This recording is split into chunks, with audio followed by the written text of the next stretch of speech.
Hey there, I'm Rob, and I'm continuing my Batman movie reviews with the third installment in the Burton Schumacher series, Batman Forever. So I'll have my review of this movie coming up on Batman in the Movies.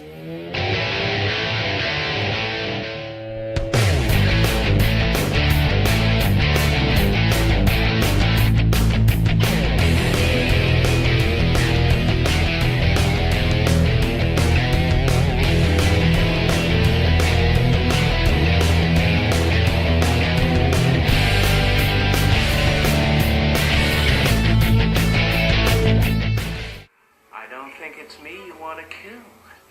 That's just too easy for someone as powerful as you and you. But Batman, there's a challenge.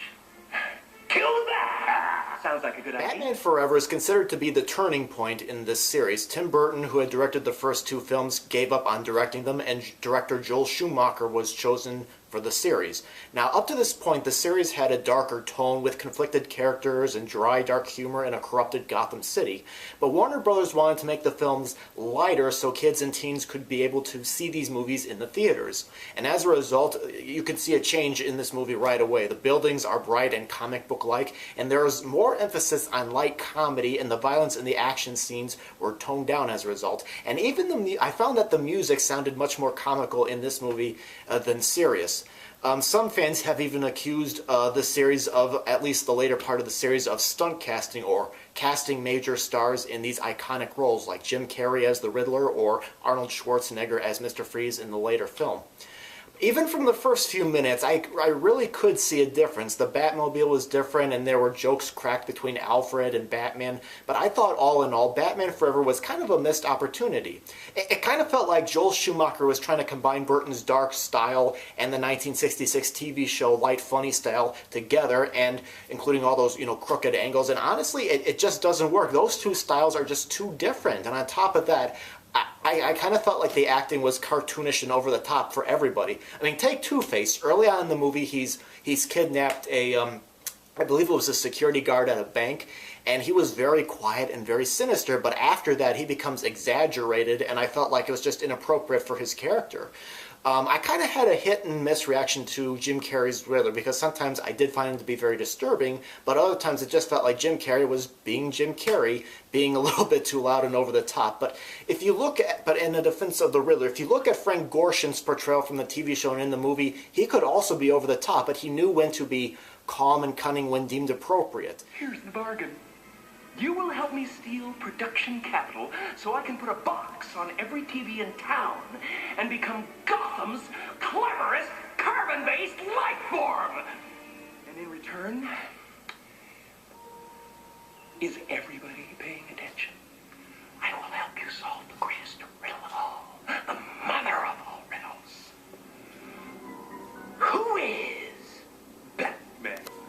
Another character in this movie is the Chase Meridian love interest, who's played by Nicole Kidman.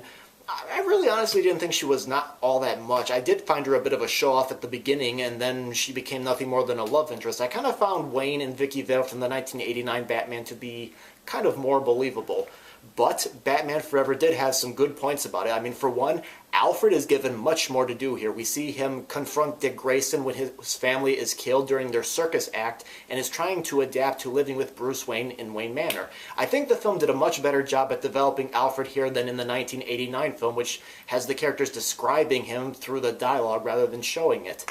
And the only plot I really liked in this movie at all was the Dick Grayson story. I felt like it was well developed, and honestly it was just much more interesting. He did not like living at Wayne Manor, and he wanted revenge for the death of his family, which eventually leads him to become Robin, Batman's sidekick. And on top of that, Bruce Wayne sees these similarities in himself, and why when he decided to become Batman, it explores pretty much why he is Batman and how that pain affected him here. What the hell did you think you were doing?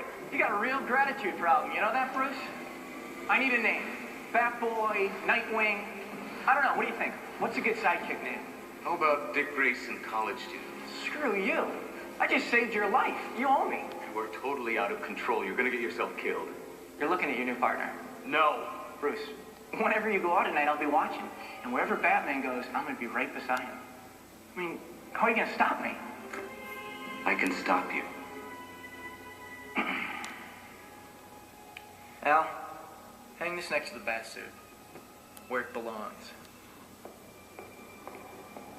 Other than that, the other plots, the Two-Face plot is just him chasing Batman around, trying to kill him, and the Riddler's plot is this ridiculous thing involving his box invention, which sucks the IQ out of people's minds. It's just ludicrous. Honestly, I don't think those two really made a good villain team, and usually the Riddler ends up being the show-off of the movie, while Two-Face is often just slayed over in the background watching him and giggling along with what he's seeing.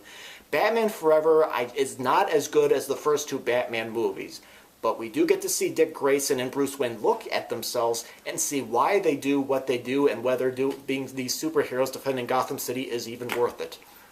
So overall, I kind of had a mixed reaction to Batman Forever. Okay, and next up is the notoriously bad movie Batman and Robin. I'll do that next. And a few people have asked if I'm going to get to the Batman animated series movies, and I'm hoping to get a jump start on that as soon as I review Batman and Robin. So in the meantime, if you want to place your comments about Batman Forever or what you thought of the series in general, go right ahead. I do greatly appreciate it, and thank you very much for watching.